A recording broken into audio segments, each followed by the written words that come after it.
ওই কবরে কোন দলের দোহাই চলবে না। কে কোন দল করি কবরে গেলে সেই পরিচয় পাবো না। যে দলই দুনিয়াতে করি না কেন, কবরের মধ্যে আমার নবী ছাড়া কেউ আপন হবে না। ঠিক না বিঠে? তাইলে আব্বাজিরা, যেই নবী দুনিয়ার সাথী, কবরের সাথী, হাসরের সাথী, মিজানের সাথী, ফুলসিরাতের সাথী, ওই নবীর মহব্বতে দুরূদ শরীফের আওয়াজ আসতে হবে নাকি জোরে হবে? আমি আদম সন্তান, আমি মানুষ, আমার ভুল হবে, এটাই স্বাভাবিক। কথা বলেন ঠিক না বিঠিক? আপনার আমার ভুল হতেই পারে। এই জন্য আমরা যদিও কোনো কিতাব রচনা করি, আগে ভাগেই দেখবেন ভূমিকার মধ্যে আমরা পাঠক মহলের কাছে সরি স্বীকার করে নেই যে লেখার মধ্যে ভুল ত্রুটি স্বাভাবিক। কথা বলেন ঠিক কিনা?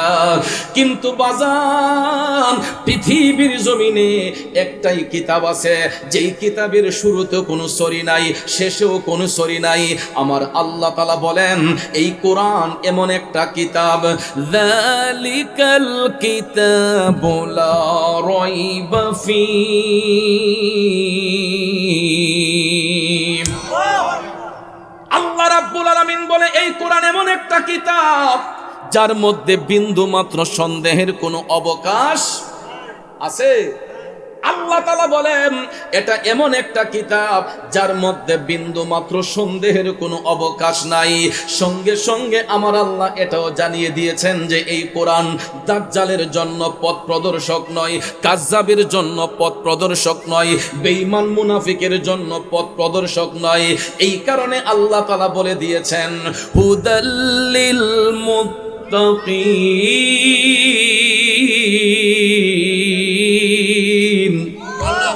এটা হবে মুত্তাকিদের জন্য পথ প্রদর্শক, মুত্তাকিদের জন্য হবে দিক নির্দেশক। কথা বলেন ঠিক কিনা? বন্ধুরা আমার, বাবাজিরা, ওই কোরআনকে যারা রিসার্চ করে এরাই হবে মুত্তাকি, এরাই হবে পরহেজগার। আর যারা কোরআনের আইন বাস্তবায়ন করতে চায় না, তার উল্টো চলবে, এরাই হবে দাজ্জাল, এরাই হবে বেঈমান, এরাই হবে মুনাফিক, এরাই আল্লাহর শরণ থেকে গাফেল হয়ে থাকে, এরাই আল্লাহর শরণ থেকে দূরে সরে থাকে। কথা কোন ঠিক না বিঠিক? এই জন্য আল্লাহ রাব্বুল আলামিন সূরা তাহার 124 নম্বর আয়াতে কারিমায় বলেছেন, যারা আমার জিকির থেকে দূরে সরে যায়, যারা আমি মওলার শরণ থেকে দূরে সরে যায়, আমি তাদের জন্য কঠিন শাস্তি নির্ধারণ করে রেখেছি। আর ওই শাস্তিটা হবে কিয়ামতের ময়দানে আল্লাহ তাআলা ওই সমস্ত ব্যক্তিদের চোখের মধ্যে অন্ধ বানাইয়া পর্দা লাগাইয়া তাদেরকে উত্তোলন করবে। তাইলে জগতের মানুষরা বলুন, উভয় অবস্থায় মহান মালিকের স্মরণ অন্তরে রাখা দরকার আছে না নাই? আজকের এই সম্মেলন কবরবাসীর স্মরণে সম্মেলন। ঠিক না বেঠিক? একটু চিন্তা করে দেখেন, আজকে কবরবাসী কারা, কাদের স্মরণে আমরা এই মাহফিল করতেছি? ও যুবকের দলেরা, ও মুরব্বী বাবাজিরা, আজকে তারাই কবরের বাসিন্দা। সম্পর্কে তারা হয়তো কারো বাবা ছিলেন, মা ছিলেন, দাদা ছিলেন, দাদি ছিলেন, পাড়া প্রতিবেশী, ইষ্টি গোষ্ঠী। ঠিক কিনা বলুন? যারা আমাদের সঙ্গে উঠা বসা করেছেন, হাট বাজার করেছেন, ব্যবসা বাণিজ্য করেছেন, আজকে সেই মায়ার মানুষগুলো দুনিয়ার মায়া ছিন্ন করে তারা শুয়ে আছেন অন্ধকার কবরে। বাজান রে, আমরা হয়তো তাদেরকে দেখতেছি না, কিন্তু কবরবাসীর রূহ কিন্তু এই মুহূর্তে আমাদেরকে দেখতেছে। ঠিক না বেঠিক? আমরা রূহকে দেখি না, রূহ আমাদেরকে দেখতেছে।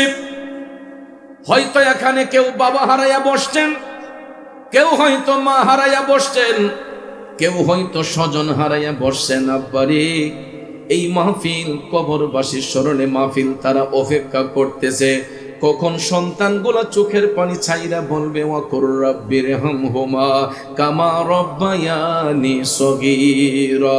ওই কথাটার অপেক্ষা করতেছে কবরবাসীগণ, কখন তাদের আওলাদরা চোখের পানি ছেড়ে তাদের জন্য আত্মার মাগফিরাত কামনা করবে। বাবাজিরা আমার, বন্ধুরা আমার, ওই কবরের মধ্যে যারা আছেন শুধু তারাই থাকবে না। আমরা এখন যারা দুনিয়ার বাসিন্দা, আমরাও একদিন দুনিয়ার মায়া ছিন্ন করে এই কবরের মধ্যে চলে যেতে হবে। ঠিক না বেঠিক?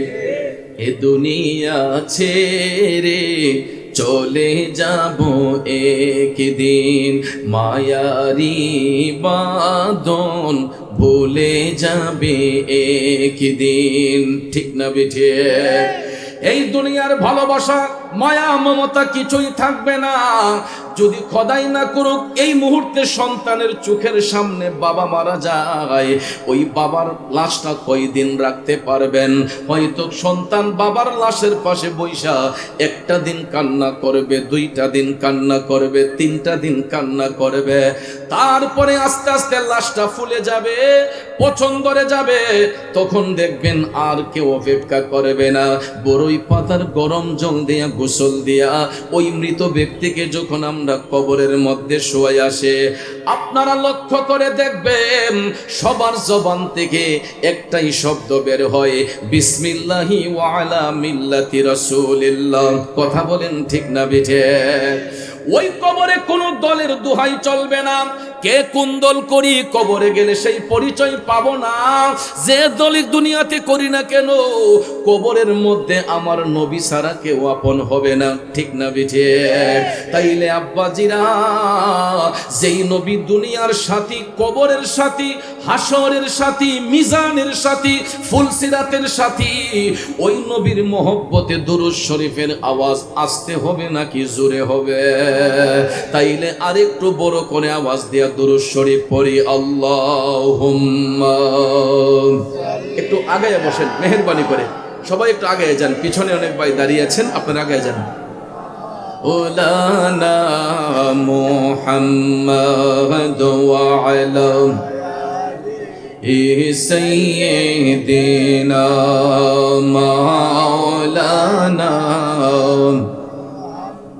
আসুন জিকির করে করে সামনে আগায়া বসি আর একটু মোহব্বতের আওয়াজে আপন আপন কালবের দিকে মুতাওয়াজ্জি হইয়া মহান রাব্বুল আলামিনের মোহব্বতে একটু জিকির করে, ইল্লাল্লাহু ইল্লাল্লাহ ইল্লাল্লাহু ইল্লাল্লাহ ইল্লাল্লাহু ইল্লাল্লাহ ইল্লাল্লাহু ইল্লাল্লাহ ইল্লাল্লাহু ইল্লাল্লাহ ইল্লাল্লাহু ইল্লাল্লাহ লা ইলাহা ইল্লাল্লাহ লা ইলাহা লা পড়িয়ে লা ইলাহা ইল্লাল্লাহ লা ইলাহা লা জুরে লা ইলাহা।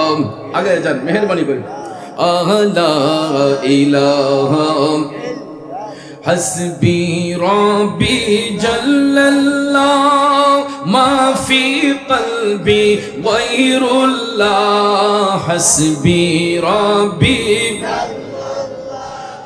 ما في قلبي غير الله نور محمد صلى الله لا إله إلا الله لا إله إلا الله لا إله لا إلا الله إلا الله إلا الله إلا الله إلا الله إلا الله إلا الله إلا الله لا إله إلا الله لا إله কোন মকামে হে আল্লাহ दोनों जहां में है अल्लाह কোন मकामे है अल्लाह दोनों जहां में है अल्लाह जिस्मों में जामी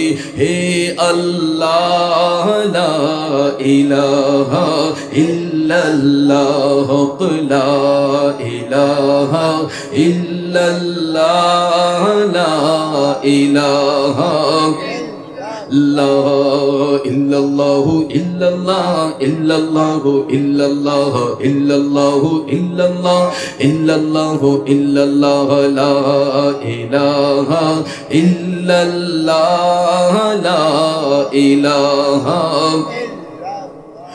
لا إله ইল্লাল্লাহু মুহাম্মাদুর রাসূলুল্লাহ সাল্লাল্লাহু আলাইহি ওয়াসাল্লাম।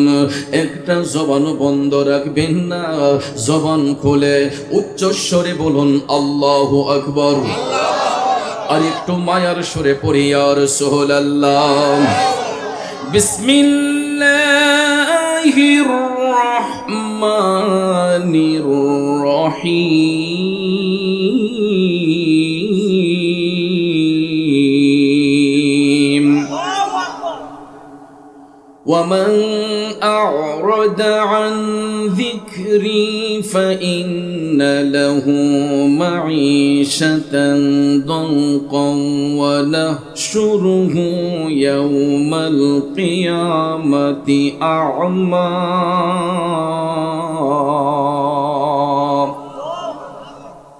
صدق الله العظيم وصدق رسوله النبي الحبيب الكريم ونحن على ذلك من الشاهدين والشاكرين والحمد لله رب العالمين ربي صل وسلم وبارك عليهم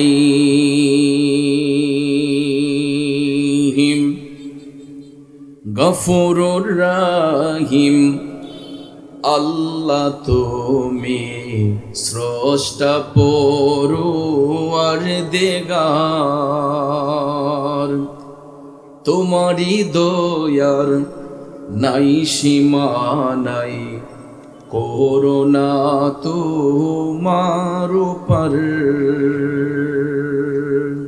আম্মা বা'দ। উপস্থিত ঐতিহ্যবাহী নরসিংদী জেলার অন্তর্গত বেলাবু উপজেলাধীন দুলালকান্দি মধ্যপাড়া হিলফুল ফুজুল সমাজ কল্যাণ সুন্নি যুব সংগঠনের এক ঝাঁক নবী প্রেমিক অলি প্রেমিক সুশিক্ষিত নওজোয়ান যুবক ভাইদের অক্লান্ত পরিশ্রমের বিনিময়ে আয়োজিত কবরবাসীর আত্মার মাগফিরাত কামনার্থে অষ্টম বার্ষিক ঐতিহাসিক সুন্নি মহাসম্মেলন 2024 ইংরেজি সনের সম্মানিত সভাপতি সহ সভাপতি, আজকের প্রধান অতিথি, সম্মানিত উদ্বোধক, মাহফিলের সম্মানিত প্রধান মেহমান, প্রধান বক্তা, সম্মানিত আলোচক বৃন্দ, বিশেষ করে পোস্টারে যাদের নাম উল্লেখ করা হয়েছে প্রত্যেকের নাম নেওয়াটা বিশেষ প্রয়োজন ছিল। সময়ের দিক বিবেচনা করে সবার নাম উল্লেখ করতে না পারলেও সবার প্রতি আমার আন্তরিক শ্রদ্ধা ভালোবাসা রইল। মঞ্চে আসেন ওলামায়ে আহলে সুন্নাত, আমার তরিকতপন্থী মুরব্বী বাবাজিরা, সুশিক্ষিত আমার কৃষক, শ্রমিক, চাকরিজীবী, ব্যবসায়ী, সাংবাদিক, শিক্ষক, প্রশাসনিক, গোয়েন্দা বিভাগের সম্মানিত ভাইয়েরা, স্কুল, কলেজ, ইউনিভার্সিটি, মাদ্রাসায় পড়ুয়া ছাত্র ভাইয়েরা, পর্দানসীন মা বোনেরা, সকলের প্রতি আবার আন্তরিক সালাম। আসসালামু আলাইকুম ওয়া রাহমাতুল্লাহি ওয়া বারাকাতুহু। রব্বুল ইজ্জতের আলিশান দরবারে লাখো কোটি শুকর গুজার করার পর প্রিয় নবী সরকারে দু আলম নূরে মুজাসসাম দু জাহানের সরদার উম্মতের দরদি শাফাতের কান্ডারি নবী মুহাম্মদুর রাসূলুল্লাহ সাল্লাল্লাহু তাআলা আলাইহি ওয়াসাল্লামার শানে নাতে মুস্তাফা, দুরুদে মুস্তাফা সাল্লাল্লাহু আলাইহি ওয়াসাল্লাম পরিবেশন করে আপনাদের খেদমতে মহাগ্রন্থ আল কোরআনুল কারীমের সূরা তাহার 124 নম্বর আয়াতে পাক তেলাওয়াত করেছি। বাবাজিরা আমার, খুব অল্প সময়ে আয়াতে পাকের মূল অর্থ তাফসিরের ভাষায় কিছু আলোচনা এসেছে, এইগুলো উপস্থাপন করে মিলাদ শরীফ হবে। পরবর্তী উলামাই কেরাম তশরিফ আনবেন, তাদের নসিহতপূর্ণ বয়ানের মাধ্যমে কমিটির পক্ষ হতে আপনাদের জন্য তাবারুকের ব্যবস্থা করা হয়েছে। আলহামদুলিল্লাহ বলুন। আমরা তাবারুক গ্রহণ করে সবাই আপন আপন বাড়িতে যাব। আল্লাহ পাক যেন শেষ মোনাজাত পর্যন্ত আমাদেরকে ধৈর্যের সহিত বসার সুযোগ দান করেন। আমরা সকলে বলি আমিন। আরেকটু জোরে বলি আমিন। বাবাজিরা আমার, আমরা যেই জবান দিয়ে কথা বলি, একটু আওয়াজে বলুন তো, এই জবান দেওয়ার মালিক কে? আল্লাহ। আবার এই জবান কেড়ে নেওয়ার মালিক কে? আল্লাহ। আমরা অনেক সময় প্যারালাইসিস রোগ হলে, ব্রেইন স্ট্রোক হলে লক্ষ্য করে দেখবেন অনেকের মুখ বাঁকা হয়ে জবানটা বন্ধ হয়ে যায়, যায় না? রাস্তাঘাটে হাইটা দোকানপাটে বৈশাখী, আহারে অমুকের মুখও বাতাস লাগছে, অমুকের প্যারালাইসিস হয়েছে, ব্রেইন স্ট্রোক হইয়া এর মুখটা বের হয়ে গেছে এবং তার জবানটা বন্ধ হয়ে গেছে। আসলে কি প্যারালাইসিস রোগটা যে আসলো দিছেন কে?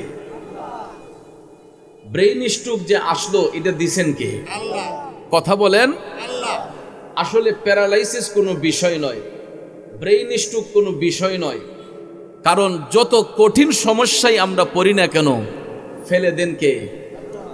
আবার এই মুসিবত থেকে যিনি উদ্ধার করেন তিনি কে? আল্লাহ।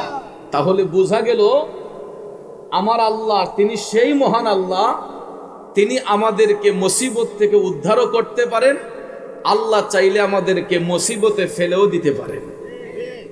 তাহলে যিনি উভয় কিছু দেওয়ার মালিক, সুখও দেওয়ার মালিক, দুঃখও দেওয়ার মালিক, সুখ দুঃখ যিনি দিবেন উভয় অবস্থায় সেই মহান মালিকের স্মরণ অন্তরে রাখা দরকার, আছে না নাই? আরেকটু জোরে বলেন, আছে না নাই? আপনারা দেখবেন যারা ব্যবসায়ী, ব্যবসার মধ্যে কেমনে লাভবান হওয়া যায় এরা উপচে পড়ে লেগে থাকে, কেমনে ব্যবসাটাকে সামনের দিকে নিবে। চাকরিজীবী যারা, তারা দেখবেন চাকরি করার সময় অনেক কৌশল অবলম্বন করে কেমনে তার পদোন্নতি বাড়ানো যায়, বেতনের স্কেলটা কিভাবে বাড়ানো যায়, ঠিক না বেঠিক? আচ্ছা আপনারা বলুন তো, যতই হতাশা করুক না কেন, আল্লাহ যদি না চান ওনার র্যাঙ্কিংটা কি বাড়বে? ব্যবসায়ী যত কৌশলী অবলম্বন করুক না কেন, ব্যবসায় উন্নতি হোক, আমার আল্লাহ যদি ব্যবসায় বরকত না দেয়, ব্যবসায়ীকে লাভবান হওয়া যাবে? তো আমাদের দেশের মধ্যে তাড়াতাড়ি বড়লোক হওয়ার জন্য কিছু কিছু মানুষ দেখবেন আমার আল্লাহর হুকুমকে অমান্য করে এরা হারাম রাস্তায় চলে যায়, হারাম পথ অবলম্বন করে। হারাম পথ অবলম্বন করা মানে এরা মানুষের প্রতি জুলুম করে, সুদের ব্যবসা করে, ঘুষের ব্যবসা করে, মানুষের প্রতি এরা নির্যাতন করে। কথা কোন ঠিক না বেঠিক? যুবক ভাইয়ারা আমার, লম্বা চড়ক কথা বলে মনোযোগ নষ্ট করব না, সময় অতি অল্প। আমাকে কিছু বিষয়ে আলোচনা করার জন্য কমিটির পক্ষ থেকে অনুরোধ করা হয়েছে।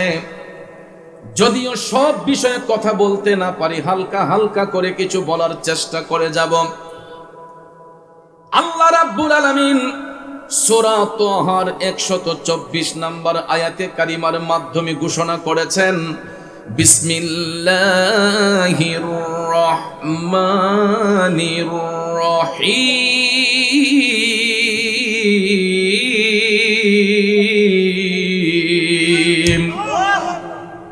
ومن أعرض عن ذكري فإن له معيشة ضنكا ونحشره يوم القيامة أعمى।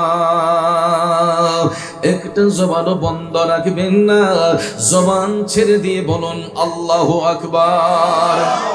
বন্ধুরা আমার, বাবাজিরা আমার, আল্লাহ রাব্বুল আলামিন জগৎবাসীকে জানিয়ে দিচ্ছেন, ও জগৎবাসীরা শুনো, যারা আমি আল্লাহর স্মরণ থেকে দূরে সরে যায়, যারা আমার জিকির থেকে গাফেল হয়ে যায়, আল্লাহ বলেন আমি তাদের জন্য কঠিন শাস্তি নির্ধারণ করে রেখেছে। আর শাস্তির ধরনটা বলতে যাইয়া আমার আল্লাহ বলেন, রোজ কিয়ামতের ময়দানে আমি ওই সমস্ত ব্যক্তিদেরকে অন্ধ বানাইয়া উত্তোলন করব। কি বানাইয়া? অন্ধ বানাইয়া উত্তোলন করব। তখন দুনিয়ার মানুষগুলা আমার আল্লাহকে বলবে, ক্বালা রাব্বি লিমা লিমা হাশারতানি আ'মা ওয়া কাদ কুনতু বাসীরা। দুনিয়ার মানুষগুলা আমার আল্লাহকে বলবে, আল্লাহ আমরা তো দুনিয়ার জমিনে চক্ষুষ্মান ছিলাম, আমাদের তো দৃষ্টি শক্তি ছিল, ও মাবুদ দৃষ্টি থাকা সত্ত্বেও আজকে কিয়ামতের ময়দানে কেন আমাদেরকে অন্ধ করে উঠাইলা? তখন আমার আল্লাহ তাদের জবাব দিয়ে বলবেন, ক্বালা কাযালিকা আতাতকা আয়াতুনা ফানাসিতাহা ওয়া কাযালিকাল ইয়াওমা তুনসা।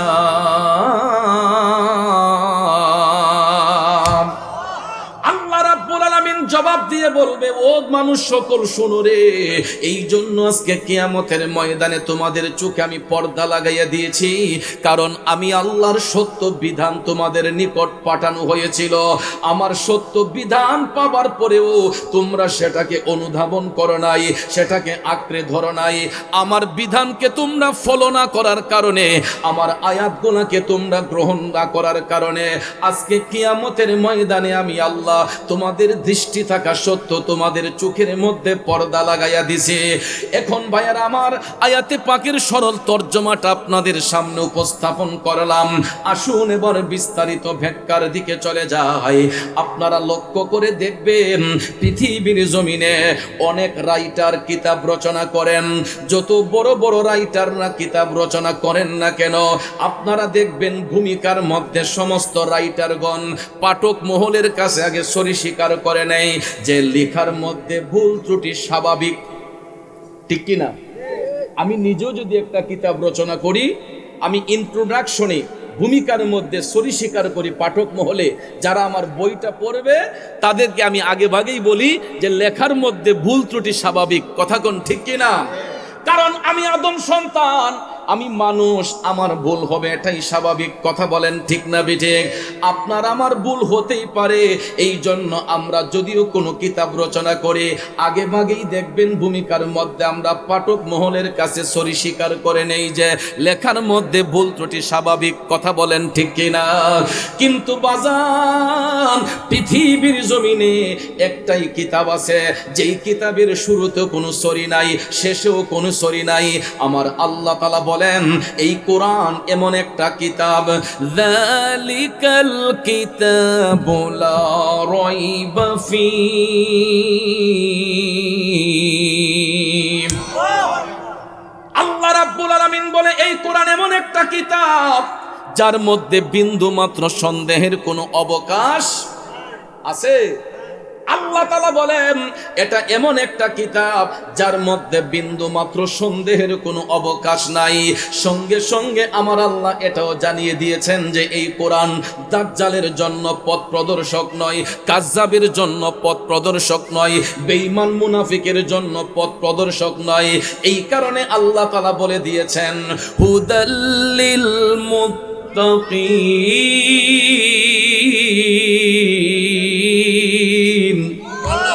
এটা হবে মুত্তাকিদের জন্য পথ প্রদর্শক, মুত্তাকিদের জন্য হবে দিক নির্দেশক। কথা বলেন ঠিক কিনা? বন্ধুরা আমার, বাবাজিরা, ওই কোরআনকে যারা রিসার্চ করে এরাই হবে মুত্তাকি, এরাই হবে পরহেজগার। আর যারা কোরআনের আইন বাস্তবায়ন করতে চায় না, তার উল্টো চলবে, এরাই হবে দাজ্জাল, এরাই হবে বেঈমান, এরাই হবে মুনাফিক, এরাই আল্লাহর শরণ থেকে গাফেল হয়ে থাকে, এরাই আল্লাহর শরণ থেকে দূরে সরে থাকে। কথা কোন ঠিক না বেঠিক? এই জন্য আল্লাহ রাব্বুল আলামিন সূরা তোহার 124 নম্বর আয়াতে কারিমায় বলেছেন, যারা আমার জিকির থেকে দূরে সরে যায়, যারা আমি মওলার শরণ থেকে দূরে সরে যায়, আমি তাদের জন্য কঠিন শাস্তি নির্ধারণ করে রেখেছি। আর ওই শাস্তিটা হবে কিয়ামতের ময়দানে আল্লাহ তাআলা ওই সমস্ত ব্যক্তিদের চোখের মধ্যে অন্ধ বানাইয়া পর্দা লাগাইয়া তাদেরকে উত্তোলন করবে। তাইলে জগতের মানুষরা বলুন, উভয় অবস্থায় মহান মালিকের স্মরণ অন্তরে রাখা দরকার আছে না নাই? কথা কোন আছে না নাই? যদি আমি বলি, বলুন তো গত 24 ঘন্টার মধ্যে কয়বার আমার মওলার স্মরণ করছেন? যদি আমি বলি, বলুন তো ভাইয়া, আপনি কয়বার ইখলাসের সহিত, ঈমানের সহিত আমার মওলা পাকের জিকির আদবের সহিত করছেন? যদি উত্তর আসে, দেখা যাবে 95% মানুষ বাদ পড়ে যাবে। কথা বলেন ঠিক না বেঠিক? 95% মানুষ বাদ পড়ে যাবে। 5% মানুষ আছে কিনা সন্দেহ আছে। তারপরও দেখেন আমরা এতগুলা অন্যায় করি, এতগুলা অপরাধ করি। আল্লাহ রাব্বুল আলামিন হাজারটা অন্যায় করার পরেও আপনাকে আমাকে সুস্থ রেখেছেন, সাবলীল রেখেছেন। কেন জানেননি? আমরা যদি 99টা অপরাধ করিও, একবার আমরা আল্লাহরে যখন আল্লাহ কইয়া ডাক দেই, আমার আল্লাহ আমাদের 99টা অপরাধকে একবার আল্লাহ কইয়া ডাকার কারণে ক্ষমা করে দেয়। আমার মালিক হচ্ছেন সেই মালিক। আমি যদি আপনার কাছে একটা অপরাধ করি, সরি স্বীকার করি, আপনি আমাকে প্রথমবার ক্ষমা করবেন, ঠিক কি না বলুন? দ্বিতীয়বার যদি অন্যায় করি, আমি গিয়া যদি পায়ে ধরে মাফ চাই, ভাই আমার ক্ষমা করেন, আপনি ক্ষমা করে দেবেন। তৃতীয়বার যদি অপরাধ করি, যদি বলি ভাই আমি সরি স্বীকার করছি, আমার ক্ষমা করেন, অনেক চিন্তা ভাবনা করে বলবে আচ্ছা ঠিক আছে যান, আর কইরেন না। চতুর্থবারের বেলায় যদি আমি অন্যায় করি, আমাকে আর কেউ ক্ষমা করবে? কথা কোন ক্ষমা করবে? চতুর্থবারের বেলায় সীমা লঙ্ঘন যখন হয়ে যায়, তখনই দেখবেন হাজতে যাইতে হয়, আমাদের যাবজ্জীবন জেল হয়, ফাঁসির কাস্টে ঝুলানো হয়। কথা কোন ঠিক না বেঠিক? জগতের বন্ধুরা, 4 বার অপরাধ করলে যদি দুনিয়ার মানুষের কাছে ক্ষমা হয় না, তাইলে দেখেন যিনি আমাদের মহান মালিক, যিনি পাহাড়কে সমুদ্র বানাই, সমুদ্রকে পাহাড় বানাই, যিনি মরারে জিন্দা করে, জিন্দারে মরা করে, সেই মহান মালিকের কুদরতি আদালতের মধ্যে আমরা কত হাজার হাজার অপরাধ করি, কত হাজার হাজার অন্যায় করি। আমার দুলাল কান্দির বাবাজিরা রে, চিন্তা করে দেখেন, হাজার হাজার অপরাধ করার পরেও আমার আল্লাহ তাআলা কয় আমার নাম রহমান, আমার নাম রাহিম, আমার নাম গাফফার।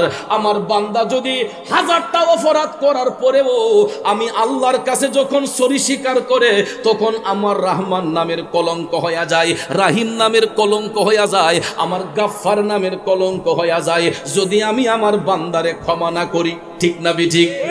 এই জন্য হাদিস শরীফের মধ্যে মদিনার কামলিওয়ালা নবী বলেছেন, উম্মত রে, তোমরা যদি গুনাহ করতে করতে জমিন থেকে আসমান পর্যন্ত ভরপুর করে ফেলো, ওই মুহূর্তে গিয়েও যদি আল্লাহর কাছে তওবা করো, আল্লাহ তাআলা তোমাদেরকে ক্ষমা করে দেবে। আর আল্লাহ তাআলা বলেছেন, লা তাকনাতু মির রাহমাতিল্লাহ, বান্দা তুমি পাহাড় পরিমাণ গুনাহ করার পরেও আমি আল্লাহর রহমত থেকে তোমরা নিরাশ হয়ো না। কারণ বান্দা যখন সরি স্বীকার করে রে, আমার আল্লাহ রাব্বুল আলামিন কয় আমার রহমান নামের কলঙ্ক হয় যদি আমি আমার বান্দারে ক্ষমা না করি। এই জন্য আশেক কয়, প্রেমিক কয়, রহমান রাহিম নাম তোমার আল্লাহু আল্লাহু আল্লাহ ইয়া গফুর রাহিম আল্লাহু আল্লাহু। খারাপ লাগতেছে আমার বাবাজিরাম, ওই আল্লাহর বান্দা হইয়া আমরা দুনিয়ার মানুষগুলাকে মানুষ মনে করি না, মৌলার শরণ থেকে আমরা দূরে সরে যাই। বন্ধুরা আমার বাবাজিরা, এই সমাজের মধ্যে এখন শুধু মারামারি, কাটাকাটি, হিংসা, নিন্দা, ঠিক কিনা বলেন? ফেসবুকটা খুললে দেখা যায় মানুষ মানুষকে রক্তাক্ত করছে, মানুষ মানুষকে আঘাত করছে। আজকে আমি জুমাতে আসার সময় গাড়িতে বইসা যখন ফেসবুকটা ওপেন করলাম, আমার হবিগঞ্জের একটা উপজেলা, আজমিরিগঞ্জ উপজেলার একটা ভিডিও ক্লিপ দেখলাম ফেসবুকের মধ্যে। দুই পক্ষের রক্তক্ষয়ী সংঘর্ষে ভাইয়ার আমার 3টা মুখ টেটা, এটার 3টা ফল আমি দেখেছি। এটা কি বলে আপনারা? তে কাটিয়ে বলে নাকি? তে কাটিয়ে বলে, বল লম্বা, তে কাটিয়ে বলে। আমি দেখতেছি ফেসবুক ওপেন করার পরে একজন ভদ্র মহিলার ঠোঁটের ভিতর দিয়া এই ত্রিফলা তে মুখে টেটাটা ঢুকছে, 2 হাত দিয়া ধরে রাখছে, কারণ এটা অপারেশন ছাড়া খোলা সম্ভব না। তাৎক্ষণিকভাবে আরেকজন লোক দেখলাম, তার বাম পাশের যেই চোখটা, এই চোখ বরাবর 3 ফলা টেটাটা ঢুকে গেছে। আব্বাজিরা আমার আরেকটা লোকের দিকে তাকাইয়া দেখলাম, ওই লোকের ডান পাজর অথবা বাম পাজর হবে। ফেসবুকে দেখেছি, আমি আইডিয়া করতে পারি নাই। তখন সাইডে দিয়ে দেখলাম আরেকটা তীফলা টেটা ঢুকছে। বন্ধুরা আমার, বাবাজিরা, রক্তগুলা ঝরঝর করে পড়তেছে। তাহলে আমার বিবেকের মধ্যে প্রশ্ন জাগলো, এদেরকে যারা আঘাত করেছে এরাও তো হয়তো কোনো মানুষের সন্তান হবে, কোনো মায়ের পেটের সন্তান হবে, ঠিক না বিঠিক? আজকে সমাজটা কত অধঃপতনে চলে গেছে দেখেন। হয়তো টাকা পয়সা নিয়ে মারামারি হয়েছে, জমি জামা নিয়ে হয়তো রক্তক্ষয়ী সংঘর্ষ হয়েছে। এই দুনিয়ার সম্পদ লাভের জন্য, দুনিয়ার মধ্যে সম্পদ লাভের জন্য, অর্থকরী উপার্জনের জন্য দুই পক্ষের সংঘর্ষে হইয়া দেখেন এক পক্ষ আরেক পক্ষকে গাহিল করার জন্য এমন জোরে আঘাত করছে গো, এই ভদ্র মহিলার ঠোঁটের ভিতর দিয়া টেটাটা ঢুইকা গেছে। তখন আমার বিবেকের মধ্যে প্রশ্ন জাগে, এটা তো জাহিলি যুগ নয়, এটা তো একটা সভ্য সমাজ, কথা কোন ঠিক কিনা? কারণ এইগুলা তো হয়তো জাহিলি যুগের মধ্যে, এইগুলা এখন হবে কেন? আমি এইগুলা চিন্তা ভাবনা করতে করতে আমার মদিনার কামলিওয়ালা নবীর হাদিসে মুবারাকার দিকে একটু ফলো করলাম যে আজ থেকে ১৫০০ বছর আগে আমার দয়াল নবী এইরকম ভবিষ্যৎবাণী করেছেন। ১৫০০ বছর আগে রসুল ভবিষ্যৎবাণী করেছেন যে কিয়ামত সংগঠিত হওয়ার পূর্বে পৃথিবীর ৩টা জায়গায় ভূমিধসে মানুষ তলিয়ে যাবে। কয় জায়গায়? একটা হলো পৃথিবীর পূর্বাঞ্চলে, আরেকটা হবে পৃথিবীর পশ্চিমাঞ্চলে, আরেকটা হবে আরব ভূপৃষ্ঠে। এই ৩টা জায়গায় ভূমিকম্প হয়ে মানুষগুলা তলিয়ে যাবে। শুধু তাই নয়, মদিনার কামলিওয়ালা নবী, মায়ার নবী বলেছেন কিয়ামত সংগঠিত হওয়ার পূর্বে মানুষের মধ্যে এমন কিছু বিরাজ করবে, মানুষের অন্তর থেকে মায়া মমতা উঠে যাবে। কি উঠে যাবে? মানুষ মানুষকে রক্তাক্ত করবে। এটা আমার কথা নয়, সহিহ মুসলিম শরীফের মধ্যে মদিনার কামলিওয়ালা নবী বলেছেন মানুষের মধ্যে অজ্ঞতা বৃদ্ধি পাবে। এরা পড়াশোনা করবে, জ্ঞান অর্জন করবে, কিন্তু তাদের আচরণ হবে মূর্খদের মতো, জাহিলিদের মতো। তাদের আচরণ হবে সেই জাহিলি যুগের মানুষের মতো। শিক্ষা অর্জন করেও এরা অশিক্ষিতদের মতো কাজ করবে। বর্তমান সিচুয়েশনে এমন পরিস্থিতি অনেক জায়গায় হয় কি হয় না? আরো জোরে বলেন, হয় কি হয় না? এবং আমার নবী বলেছেন অজ্ঞতা বেড়ে যাবে। শুধু তাই নয়, দয়াল নবী বলেছেন কিয়ামত সংগঠিত হওয়ার পূর্বে মানুষের মধ্যে মায়া মমতা উঠে যাবে। শুধু তাই নয়, আমার দয়াল নবী আরো বলেছেন কিয়ামত সংগঠিত হওয়ার আগে মানুষের মধ্যে সঙ্গম, অবৈধ সঙ্গম বৃদ্ধি বেশি পাবে।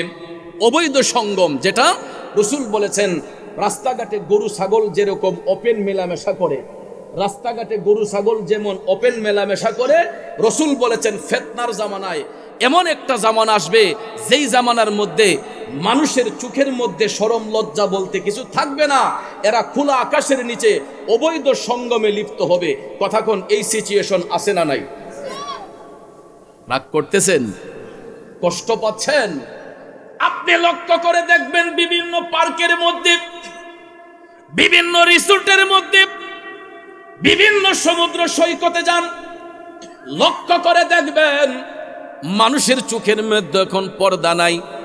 ওপেনলি খোলা আকাশের নিচে গরু ছাগল যেই রকম মেলামেশা করে, ভাইয়ার আমার, বন্ধুরা আমার, শরীয়তের কোনো ঢাকনা নাই, চতুর্দিকে কোনো দেয়াল নাই। আব্বারে, স্বামী স্ত্রী যদি মিলন করে আপনারা দেখবেন তার যদি একটা কুড়ে ঘর হয়, ছোট্ট একটা সোনের ঘর যদি হয়, তারপরও দেখবেন এটার চতুর্পাশে একটা বেষ্টনী থাকে, ঠিক না ঠিক? স্বামী স্ত্রী যদি মিলনও করে আপনারা দেখবেন ছোট্ট কুড়েঘর হলেও চতুর্দিকে ব্যারিকেড থাকে, একটা নির্জন পরিবেশ থাকে, সুন্দর একটা পরিবেশ থাকে। কথা কোন ঠিক কিনা? কিন্তু এই সমাজের মধ্যে স্বামী স্ত্রী পরিচয় দিয়েও কিছু কিছু মানুষ এমন কিছু কাজ করে, ওপেনলি দেখা যায় তার যদি বৈধ স্ত্রীও হয়, রাস্তাঘাটের মধ্যে, মার্কেটে গিয়ে, অনেক পার্কের মধ্যে গিয়ে, রিসোর্টের মধ্যে গিয়ে আপনারা দেখবেন এরা খোলা আকাশের নিচে এরা মেলামেশা করে, কুলাকুলি করে, আছে না নাই? যেগুলা চক্ষু লজ্জা হয়। কথা বলেন ঠিক না? এই জন্য ১৫০০ বছর আগে মদিনার কামলিওয়ালা নবী, মায়ার নবী বলেছেন রাস্তাঘাটে গরু ছাগল যেই রকম সঙ্গম করবে রে, এমন একটা জামান আসবে মানুষ গরু ছাগলের নিয়ে রাস্তাঘাটে ওপেনলি এরা মেলামেশা করবে। আব্বাজিরা আমার, বন্ধুরা আমার, আমি নিজের চোখে না দেখে কোনো মন্তব্য করি না, কারণ না যাই না কোনো সম্পর্কে মন্তব্য করা এটা গীবতের পর্যায়ে চলে যায়। আমার নিজ চোখে আমি দেখেছি গত রবিউল আউয়াল মাসে আমার একটা গজল রিলিজ হয়েছে। ওই গজলটা রেকর্ড করার জন্য আমি চট্টগ্রাম সি বিচে গিয়েছিলাম, পতেঙ্গা সমুদ্র সৈকতে।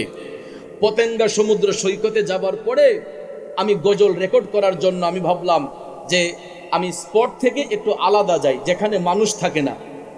আমি মেইন জায়গাটা থেকে যেখানে দর্শনার্থীরা যায় সেখান থেকে সাইডে চলে গেলাম। বিশ্বাস করেন খোদার কসম, আমি নিজের চোখে দেখেছি পাথরের চিপার মধ্যে খোলা আকাশের নিচে এক একটা ছেলের কোলে এক একটা মেয়ে বসে আছে। আরো জোরে বলবেন না নাউজুবিল্লাহ? আমার বিবেকে প্রশ্ন জাগলো, এরাও তো কোনো মায়ের সন্তান, এদের মা বাবা এদেরকে কি শিক্ষা দিল?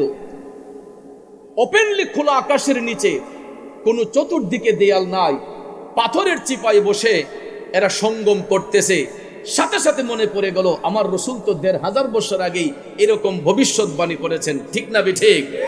শুধু তাই নয় আমার ভাইয়ারা, রসুল বলেছেন কিয়ামত সংগঠিত হওয়ার পূর্বে এই সমাজের মানুষগুলা যাকাত দিতে অস্বীকৃতি জানাবে। এটা সহিহ মিশকাতের মধ্যে বর্ণনা এসেছে। আমার দয়াল নবী, মায়ার নবী বলেছেন মানুষ যাকাত দিতে অস্বীকৃতি জানাবে। যাদের উপর যাকাত ফরজ করা হয়েছে ওই ব্যক্তিগুলা যাকাত দিবে না, যাকাতের সম্পদগুলা নিজেরা ভক্ষণ করবেন। আছে না নাই? কথা বলেন, আছে না নাই? বন্ধুরে, আল্লাহর হাবিব সাল্লাল্লাহু আলাইহি ওয়াসাল্লাম বলেছেন যারা যাকাত দিতে অনীহা প্রকাশ করে, যাকাতের সম্পদ যারা নিজেরা ভক্ষণ করে, ওই সম্পদটা যখন তার পেটের মধ্যে যায় পুরাটা সম্পদ রক্ত মাংসগুলা সাপ বিচ্যুতে পরিণত হয়ে যায়। তখন দেখবেন যাকাত দিতে অস্বীকৃতিকারী ব্যক্তিগুলা যারা হারাম সম্পদ গ্রহণ করে, সুদের ব্যবসা করে, ঘুষের ব্যবসা করে, আপনারা দেখবেন এদের পেট গোলা একটু উঁচা উঁচা থাকে, ঠিক না ঠিক? এরা যাকাতের সম্পদ লুণ্ঠন করত, এরা মানুষকে যাকাত দিত না। তাদের সম্পদ থাকার পরেও সম্পদ কমে যাবে এই কারণে এরা যাকাত দিত না। আল্লাহর হাবিব যখন মেরাজ শরীফে গিয়েছিলেন, জাহান্নাম দেখতে যখন রসুল গেলেন, আমার মদিনার কামলিওয়ালা নবী জাহান্নামে গিয়ে দেখতেছেন কিছু কিছু লোক দেখা যায় এদের পেটগুলা অনেক উঁচা উঁচা, পেটের চামড়াগুলা খুবই পাতলা, সাপ বিচ্ছুগুলা তাদের পেটে কিলকিল করতেছে। নাউজুবিল্লাহ বলেন। আপনারা বড় লোকদের ড্রয়িং রুমের ভিতরে অ্যাকোরিয়াম দেখছেন? অ্যাকোরিয়াম কর্নারের মধ্যে দেখবেন গ্লাস ফিটিং করে অনেক ধরনের মাছ ছেড়ে দেয়, ঠিক না ঠিক? বাতি জ্বালাইলেও দেখা যায়, বাতি অফ থাকলেও পানির ভিতরে, গ্লাসের ভিতরে মাছগুলা দৌড়াদৌড়ি করে দেখা যায়। আপনারা জানেন এই অ্যাকোরিয়ামের আবিষ্কার বিজ্ঞানীরা কিভাবে করেছে? আমার রসুলের হাদিস শরীফকে রিচার্জ করে, সুদকুর ঘুষকুরের পেটকে রিচার্জ করে বিজ্ঞানীরা অ্যাকোরিয়ামের আবিষ্কার করেছে। সুদকুরে ঘুষকুরের পেট রিচার্জ করে অ্যাকোরিয়ামের আবিষ্কার করেছে। ভাইয়ারা আমার, বন্ধুরা আমার, কারণ পৃথিবীর সর্বশ্রেষ্ঠ বিজ্ঞানী হলেন আমার মদিনার কামলিওয়ালা নবী। কথা বলেন ঠিক না ঠিক? এই জন্য বহুদিন আগেই কথা সঙ্গীতটা বলতাম, ওরে বিজ্ঞানীদের মহাগুরু মোদের নবী জি, বিজ্ঞানীদের মহাগুরু মোদের নবী জি, এইরকম একজন দয়াল নবী তোকাই পাইবাইনি, বিজ্ঞানীদের মহাগুরু মোদের নবী জি, বিজ্ঞানীদের মহাগুরু মোদের নবী জি। কথা বলেন ঠিক না বেঠে? জগতের বন্ধুরা রে, ও মুরব্বী বাবাজিরা, আমার সম্মানিত মা বোনরা যারা শুনছেন গো, মদিনার কামলিওয়ালা নবী, মায়ার নবী, দয়ার নবী জাহান্নাম দেখতে যখন প্রবেশ করলেন, আল্লাহর হাবিব জাহান্নামে দেখতে যাইয়া দেখতেছেন কিছু কিছু মানুষ দেখা যাচ্ছে এদের পেটগুলা অনেক উঁচা উঁচা, পেটের চামড়াগুলা খুবই পাতলা। আমার দয়াল নবী দেখতেছেন তাদের পেটের ভিতরে সাপ বিচ্ছুগুলা কিল কিল করতেছে। এই দৃশ্যটা দেখা মদিনার কামলিওয়ালা নবী দুইটা চোখের পানি ছেড়ে ছেড়ে টপ টপ করে কান্না করতেছেন। আমার নবী ডাক দিয়া কই, ও জিব্রাইল, ও জিব্রাইল, এই হতভাগ্য লোকগুলা কারা রে জিব্রাইল? এদের পেটের মধ্যে সাপ বিচ্ছুগুলা কিলকিল করতেছে, এরা কারা? জিব্রাইল আলাইহিস সালাম ডাক দিয়া কই, নবী গো, ওগো মায়ার নবী, দয়ার নবী, এরা আপনার উম্মতের মধ্যে একদল লোক।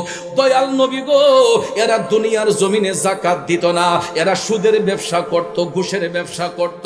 ইয়া রাসূলুল্লাহ, এরা ইতিমের সম্পদ লুণ্ঠন করত, এরা যাকাতের সম্পদ গ্রহণ করত। এই জন্য এই সম্পদগুলা গ্রহণ করার কারণে এইগুলা তাদের পেটে যাইয়া সাপ বিচ্ছুতে পরিণত হয়েছে। ইয়া রাসূলুল্লাহ, নবী গো আপনি শুনুন নবী গো, এই সুদখোর ঘুষখোর যাকাত অস্বীকারী ব্যক্তিদের পেটের মধ্যে যেই সাপগুলা কামড়ায়, এই একটা সাপ যদি দুনিয়ার মধ্যে বের হইয়া একটা কালো শ্বাস মারে গো নবী, এই সাপের বিষে গোটা পৃথিবীটা অন্ধকার হইয়া যাইব। আল্লাহু আকবার। সুদখোর ঘুষখোরের পেটের মধ্যে যেই সাপে দংশন করে, যেই সাপগুলো আছে, জিব্রাইল আলাইহিস সালাম কই, ইয়া রাসূলুল্লাহ, একটা সাপ বের হইয়া যদি একটা কালো শ্বাস মারে, এই সাপের বিষে গোটা পৃথিবী অন্ধকার হয়ে যাবে। তাহলে চিন্তা করে দেখেন এই সাপগুলা কেমন বিষধর সাপ। আর ওই সুদখোর ঘুষখোর যারা, আমার মনে হয় অনেকে রাগ করতেছেন, কষ্ট পাইতেছেন। আল হাক্কু মুররুন, সত্য কথা তিতা লাগে। আমার কিছু বলার নাই, কিছু করার নাই, কারণ আমার এই বিষয়ে কথা বলার জন্য কমিটির পক্ষ থেকে বলা হয়েছে। অনেকের হয়তো চুলকানি হইতে পারে, চৌধুরী সাহেব কি আর কোনো বিষয় পাইল না, এই সুদ ঘুষ নিয়ে আলোচনা করতেছে কেন? কারণ বর্তমানে তো এই দেশের মধ্যে সুদ ঘুষের ব্যবসাটা একটু রমরমা ব্যবসা। কথা কোন ঠিক কিনা?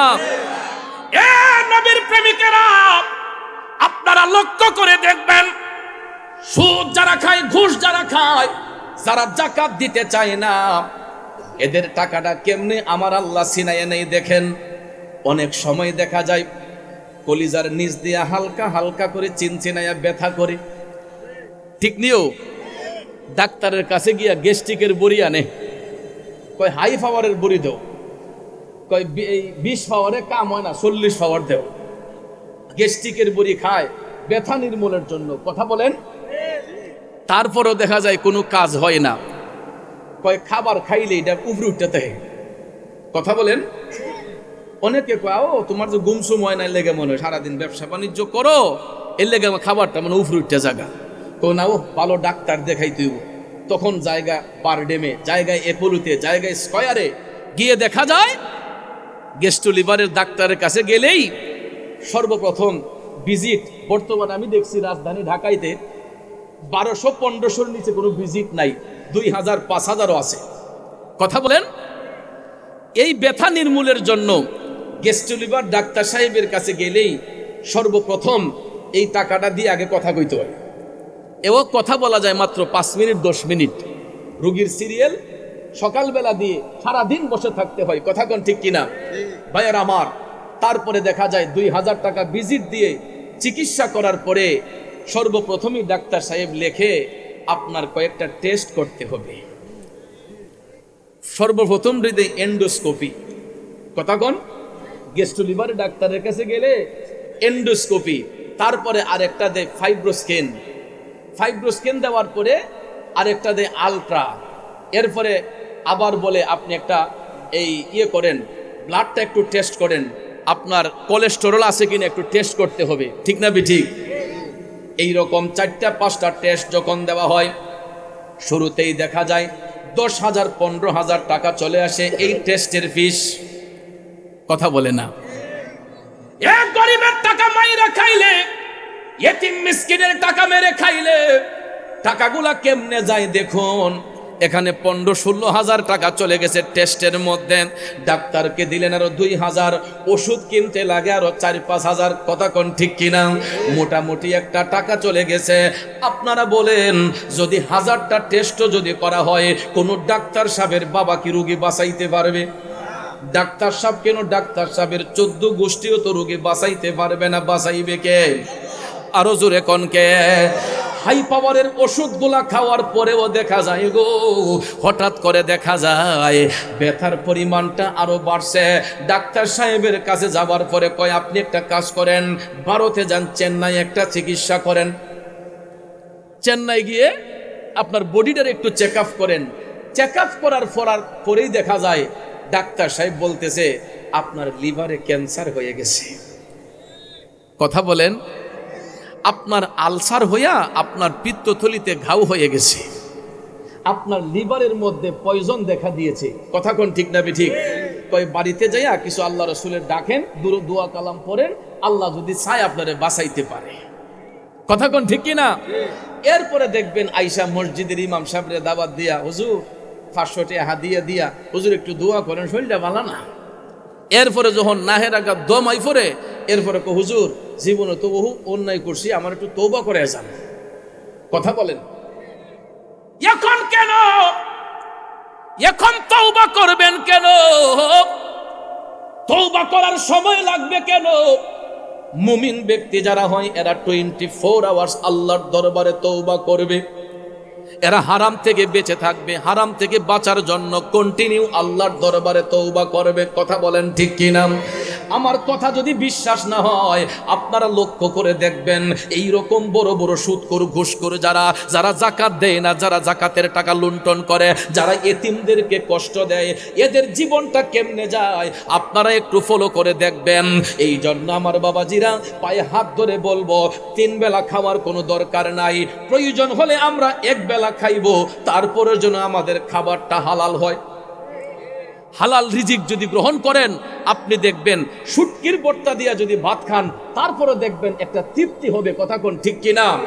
আমি অনেক বড় লোকের বাড়িতে খাবার দাবার খেয়েছি, আল্লাহ খাওয়াইছে, রিজিক রাখছে, খাইছি, কিন্তু অনেক গরিবের বাড়িতেও দাওয়াত খাইছি। বাবাজি, আপনি একটা রিক্সাওয়ালার ঘরে দাওয়াত খাইয়া দেখবেন, একটা দিনমজুর ব্যক্তির ঘরে দাওয়াত খেয়ে দেখবেন এই ঘরের খাবারের মধ্যে কি পরিমাণ মজা। আবার বড় লোকদের ঘরের মধ্যে 10টা 15টা আইটেম দিয়ে খাইয়া দেখবেন, যারা হারাম খায় এদের ঘরে খাইয়েন, দেখেন এই খাবারের টেস্টটা কেমন। আর একটা গরিব লোকের ঘরে, রিক্সা চালক দিনমজুরের ঘরে খাইয়া দেখবেন ওই খাবারের টেস্টটা কেমন।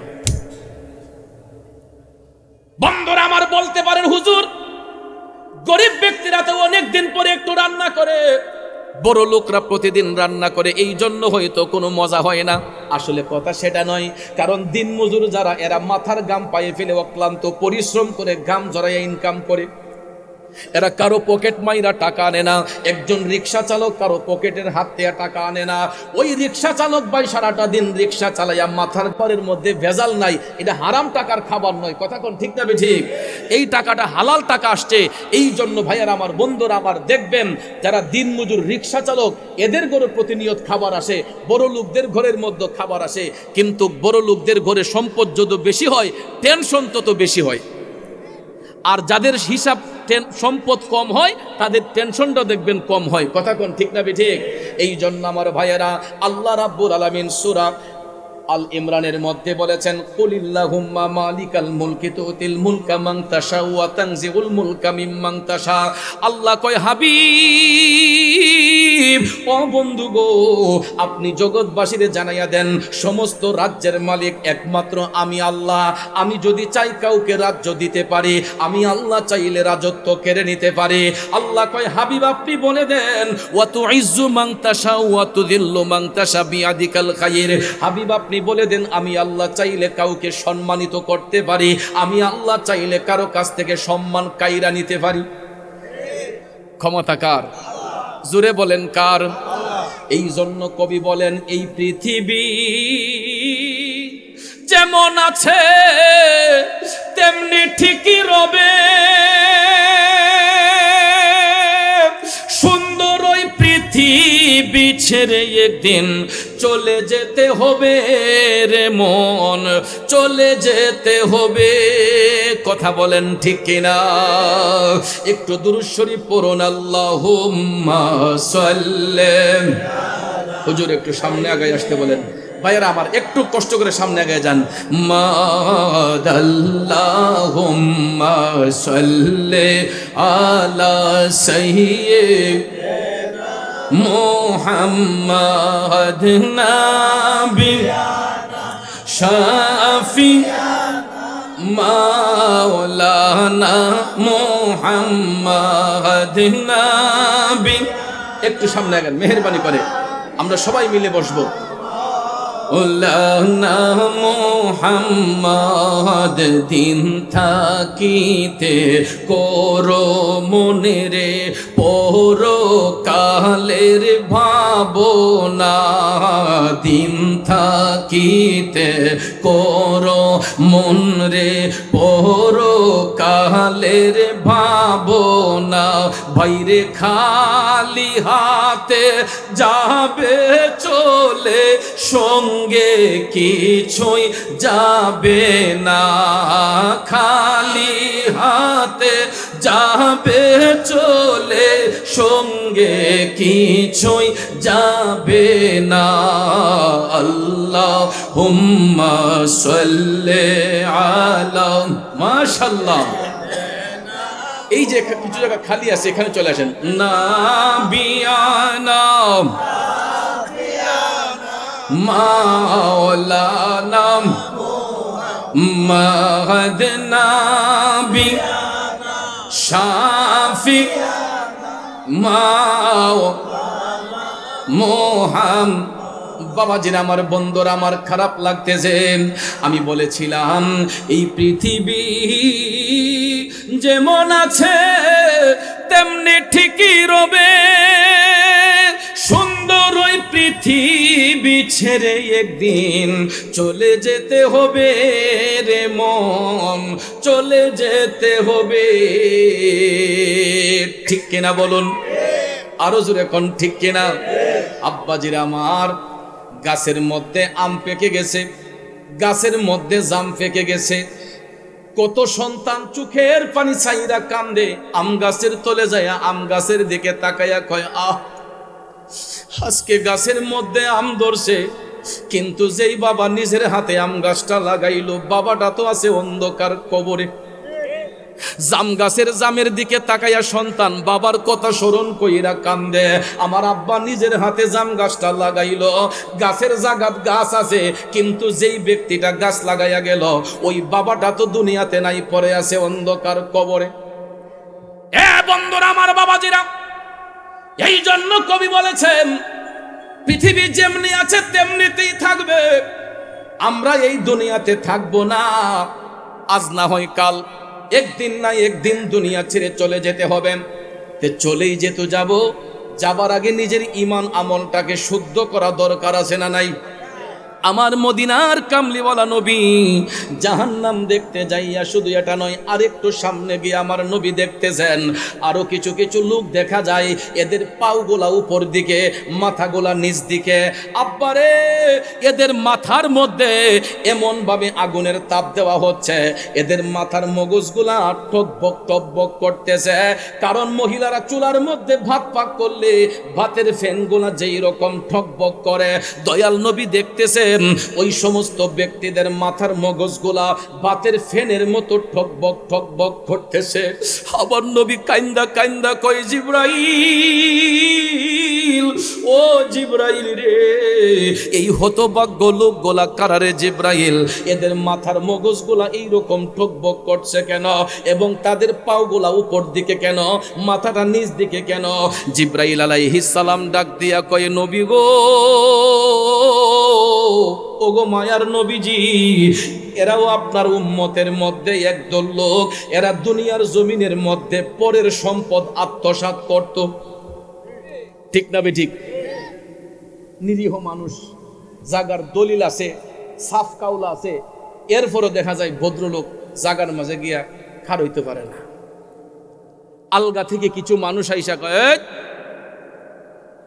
এখান থেকে সর বেটা, কই আমার জায়গা আমার দলিল সাফ কাউলা আমার নামে, আমার জায়গাতে আমি বসত করতে পারবো না? কয় না, এটা আমার দহলে, এটা অমুকের দহলে। ঠিক না বেঠিক? আসেনি এমন? জন্মিলে মরিতে হবে, ওরে এ ভব রঙ্গ হবে যে ভঙ্গ ছবি, সাদেরই অঙ্গ তোমার মাটিতে মিলাবে, জন্মিলে মরিতে হবে। ঠিক কিনা বাজান? কার জায়গা নিয়ে আপনি বাহাদুরি করতেছেন? কার জমিনের মধ্যে গিয়ে আপনি হাত বাড়াচ্ছেন? ভদ্রলোকের সাফকাউল আছে, জাগার দলিল আছে, RSBS সবকিছু ঠিক আছে, তারপরও দেখা যায় নিরীহ মানুষ হওয়ার কারণে ওই ব্যক্তির প্রতি কিছু মানুষ জুলুম কইরা তাকে বিটাছাড়া করতেছে। আছে না নাই?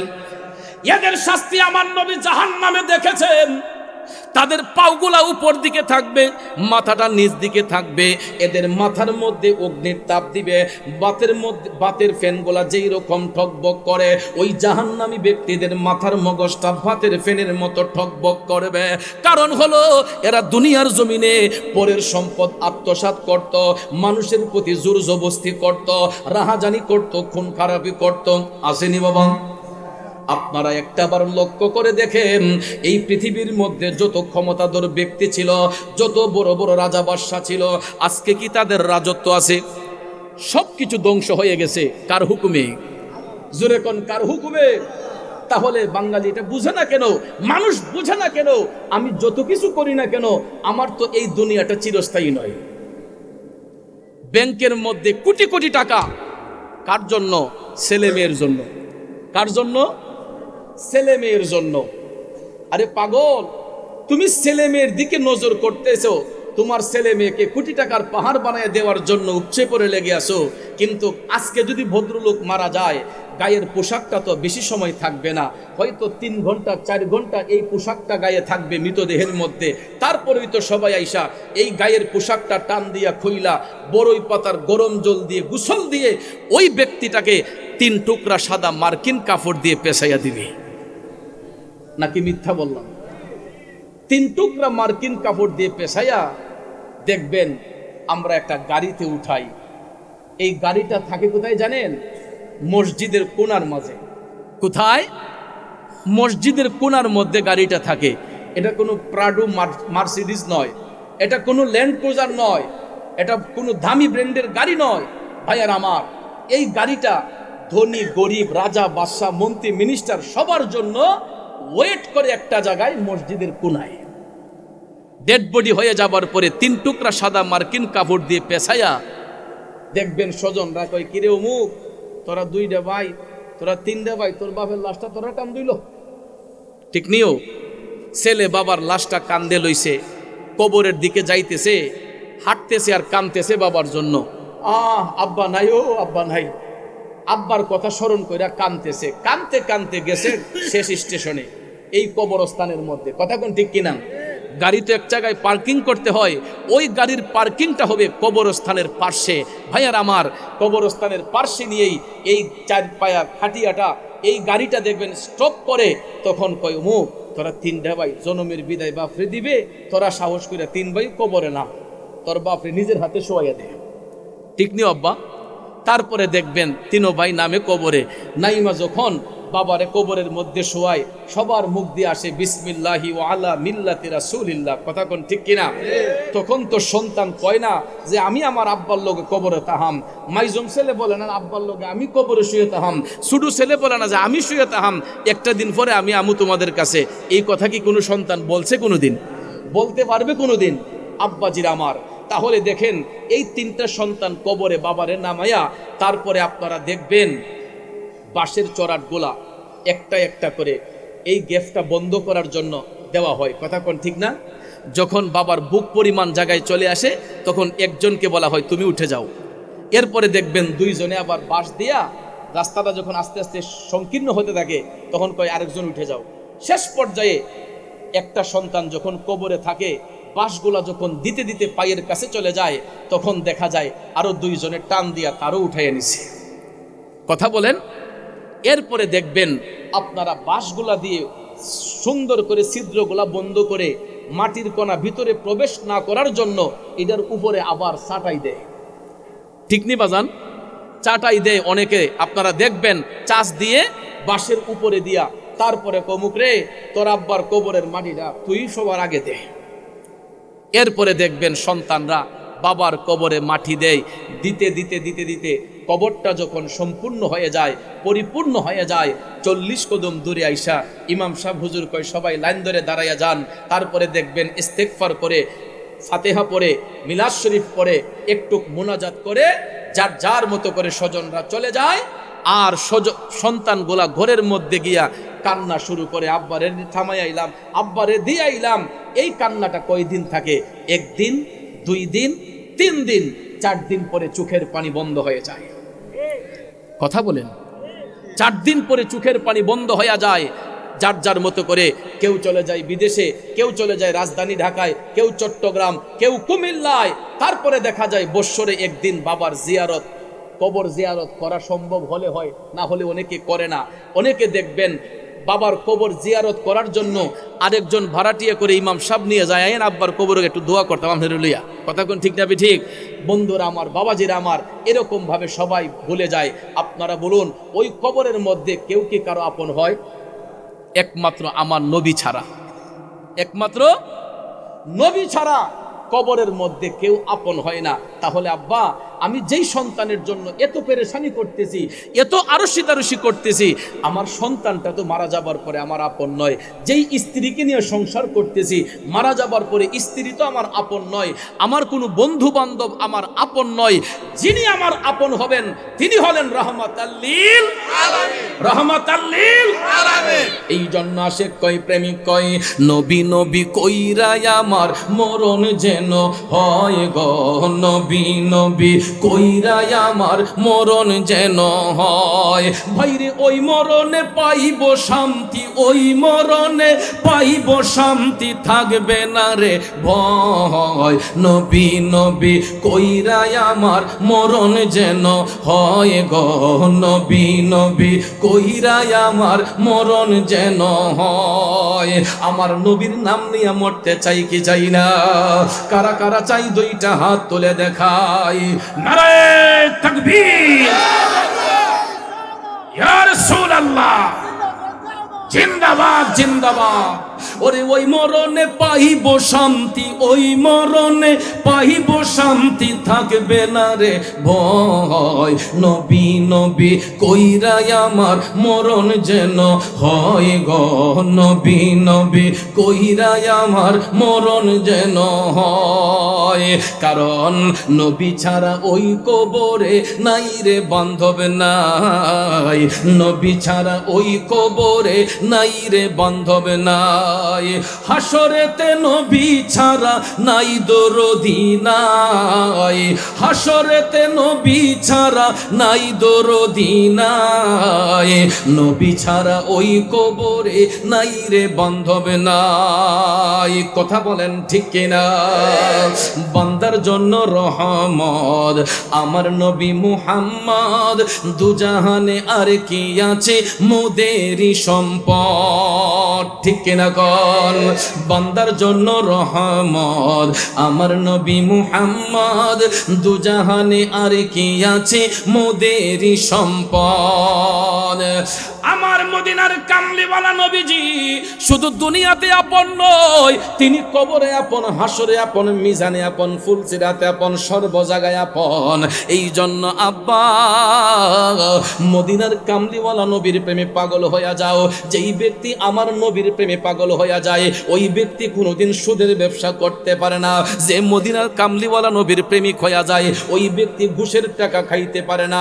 যেই ব্যক্তি নবী কামলিওয়ালার প্রেমিক হইয়া যায়, ওই ব্যক্তি কোনোদিন আমার নবীর শানে বেয়াদবি কইরা নবীর আদর্শর খেলাফ করতে পারে না। ওই ব্যক্তি জাকাতের টাকা খাইতে পারে না, ঠিক না ঠিক? দয়া করে গাইবেন কিতা গাউসুল আজমের শান, গাউসে পাকের শান। আচ্ছা, আপনারা এগুলা দিলে অনেকে মনে করে হুজুরে না জানি কোন প্রশ্ন করে বইছে। এগুলা ইনশাআল্লাহ বলবো আমি শেষ টাইমে। কষ্ট হবে আপনাদের? আগে আমাকে একটু আলোচনা করতে দেন। খারাপ লাগতেছে আপনাদের? একটু দুরূদ শরীফ পড়েন। আল্লাহুম্মা সাল্লি সাইয়্যিদিনা মুহাম্মাদ, আল্লাহুম্মা সাল্লি সাইয়্যিদিনা মুহাম্মাদ, নাবি। মাশাআল্লাহ, মাওলানা মুহাম্মদ নবী শাফি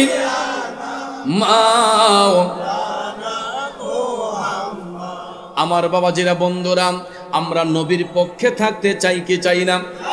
জোরে কোন থাকতে চাই কি চাই না? বন্ধুরা আমার, ইসলাম কায়েম হওয়ার পর থেকে আপনারা দেখবেন নবীর পক্ষে লোক থাকে কম, বাতিলের পক্ষে লোক থাকে বেশি।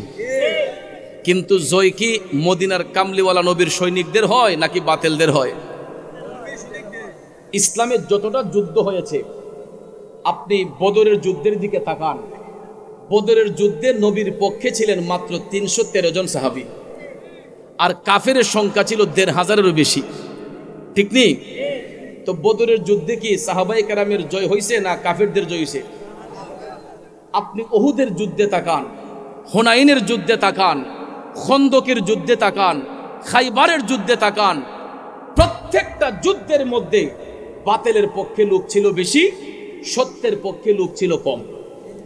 আপনি কারবালার ইতিহাস দেখেন, নবীর আওলাদ ইমাম হুসাইনের পক্ষে মাত্র ছিলেন 72 জন, আর এজিদের পক্ষে ছিল 22,000-এরও বেশি। ঠিক না বেঠিক?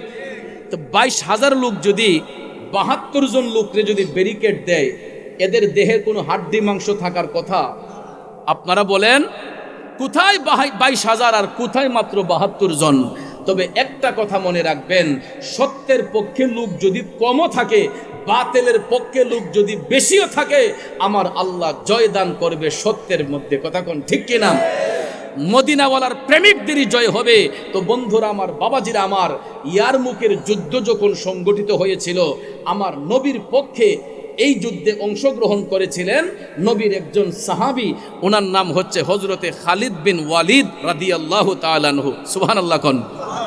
ওনার একটা উপাধি হলো সাইফুল্লাহ, আল্লাহর তরবারি। কি? আল্লাহর তরবারি। সাইফ মানে তরবারি, সাইফুল্লাহ আল্লাহর তরবারি। ওনাকে বলা হতো আল্লাহর তরবারি। কেন জানেন? উনি যখন কোনো জিহাদের ময়দানে অংশগ্রহণ করতেন, খালিদ বিন ওয়ালিদের মাথার মধ্যে একটা টুপি পরিধান করতেন। সুবহানাল্লাহ বলেন। আর এই টুপিটা যখন খালিদ বিন ওয়ালিদের মাথার মধ্যে দিতেন, তখন ওনার চেহারাটা নূরে ঝলঝল করত। আর টুপিটা যদি মাথায় না থাকতো, ওনার চেহারাটা মলিন হয়ে যাইত। খালিদ বিন ওয়ালিদ বললেন যে এই টুপি যদি আমার মাথার মধ্যে না থাকে, বিন্দু মাত্র শক্তি আমার মাঝে থাকে না। আল্লাহু আকবার কোন। বাবাজিরা আমার, খুব মনোযোগ। কেন আমরা নবীর প্রেমে পাগল হই? কেন আমরা নবীর পক্ষে থাকতে চাই? খালিদ বিন ওয়ালিদ রাদিয়াল্লাহু তাআলা আনহু আমার নবীর পক্ষে জীবন দিতে প্রস্তুত ছিলেন। যখন ইয়ারমুকের যুদ্ধ হবে, ইয়ারমুকের যুদ্ধের ময়দানে খালিদ বিন ওয়ালিদ অংশগ্রহণ করলেন। যুদ্ধের ময়দান যখন উত্তপ্ত হইয়া গেছে গো, এমন সময় দেখা যায় কাফেররা নবীর সৈনিকদের উপর হামলা চালাচ্ছে। যুদ্ধের ময়দান উত্তপ্ত। এমন সময় খালিদ বিন ওয়ালিদকে বলা হলো, ও সাইফুল্লাহ, হে আল্লাহর তরবারি, তুমি তাড়াতাড়ি ময়দানে প্রস্তুত হইয়া যাও। খালিদ বিন ওয়ালিদ তিনি সঙ্গে সঙ্গে টুপিটা মাথার মধ্যে দিলেন। টুপিটা মাথার মধ্যে দিয়া খালিদ বিন ওয়ালিদ জিহাদের ময়দানে গেলেন, ইয়ারমুকের ময়দানে। তরবারি যখন তিনি হাতের মধ্যে নিয়ে দাঁড়াইয়া গেছে গো, এই তরবারির সামনে যেই ব্যক্তি পড়তো, কচুর মতো কর্তন হইয়া যাইত।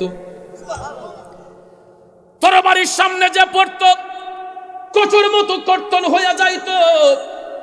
দেখা যায় অনেকক্ষণ যুদ্ধ সংগঠিত হয়েছে।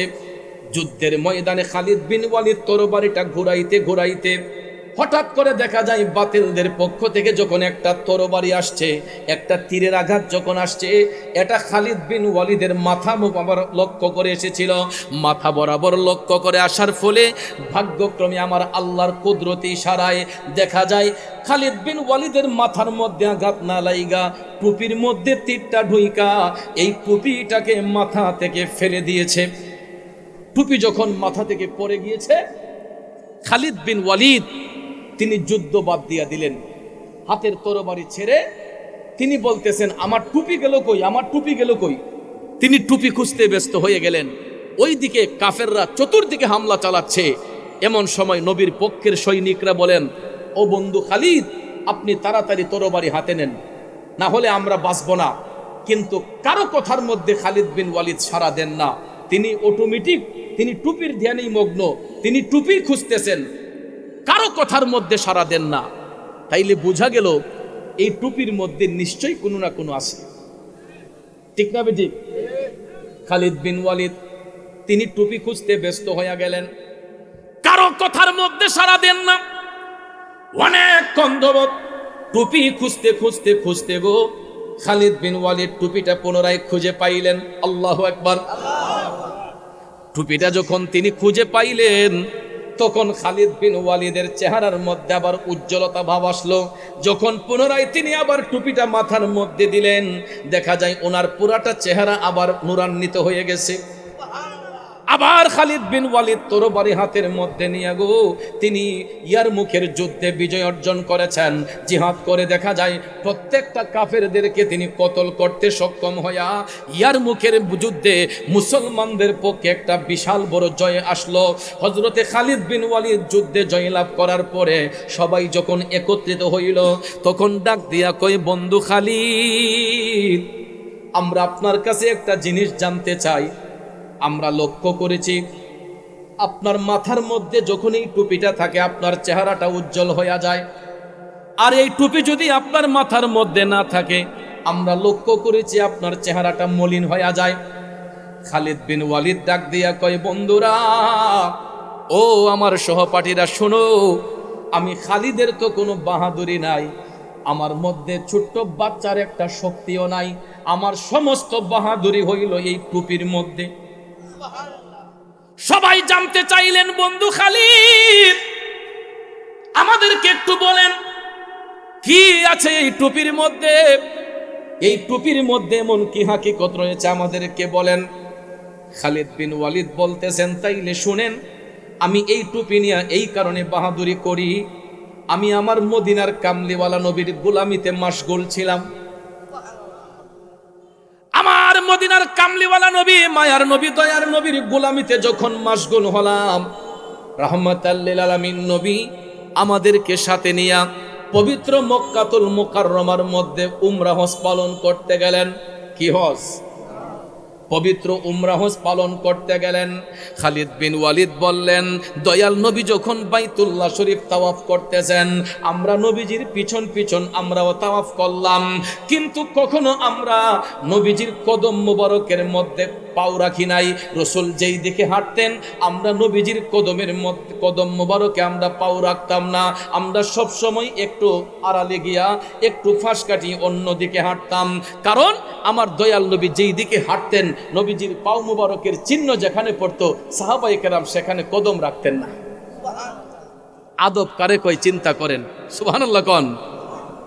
এই জন্য কবি কয়, ওরে যাহার দনে হইলাম ধনী, যাহার গুণে হইলাম গুণী, যাহার মানে হইলাম মানি, প্রাণে বিশ্বাস রয়া আমার, মুর্শিদ আমার রং মহলে আগ ধুয়ারে পাহারাদার, তাই তো আমি শুইয়া থাকি সংবাদ লই না দুনিয়ার।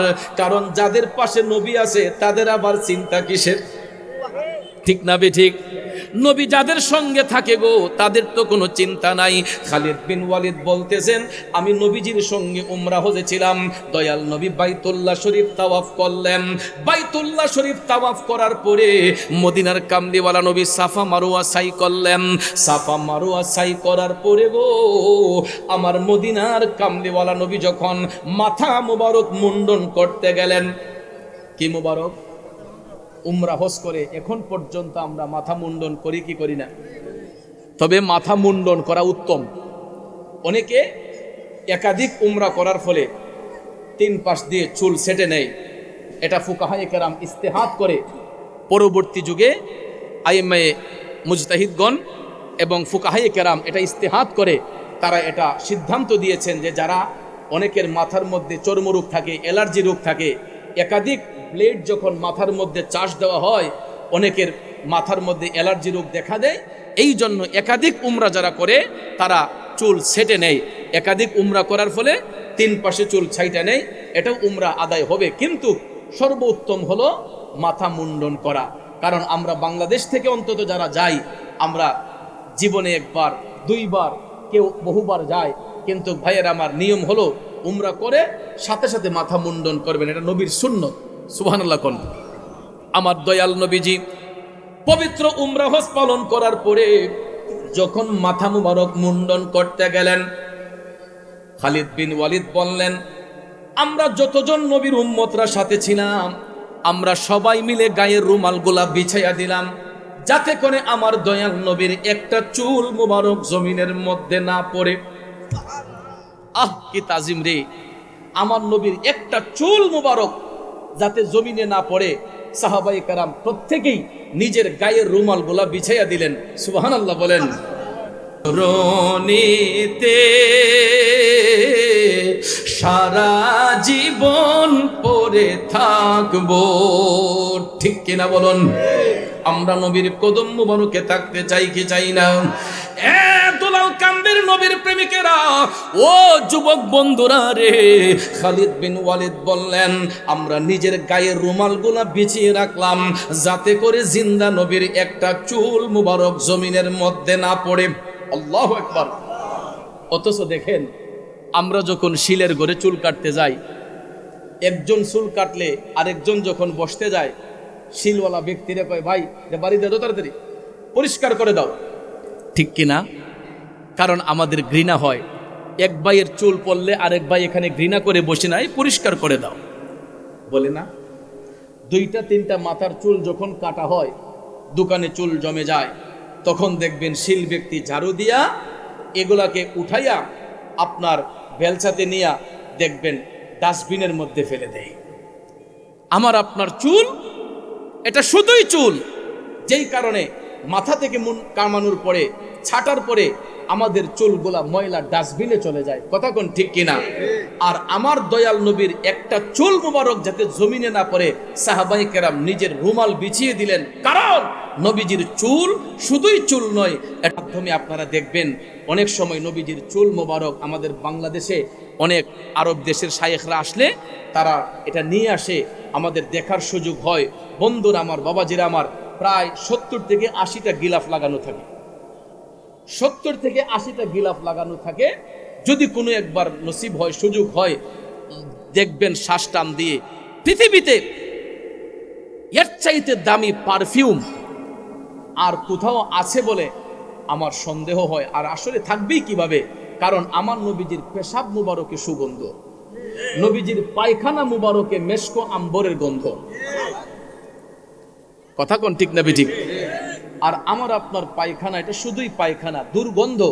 কেউ যদি রাস্তার কিনারে পায়খানা করে, আমরা বকাঝোকা করি, আর এটা কে করছে রে, কেই কাম করছে, দেখবেন তার 14 গোষ্ঠী নিয়ে আমরা বকাবকি করি, ঠিক না?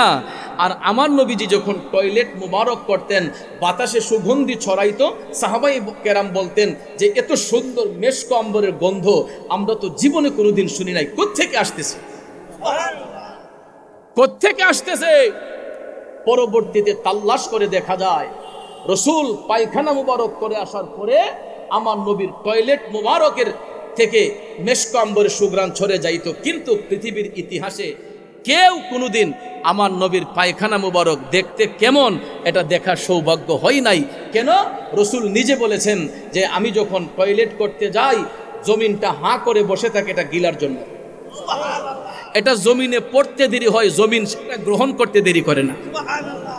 আমি আল্লাহু আকবার, ইয়া রাসূলুল্লাহ, ইয়া গাউসুল মুস্তাবির, জিন্দাবাদ জিন্দাবাদ।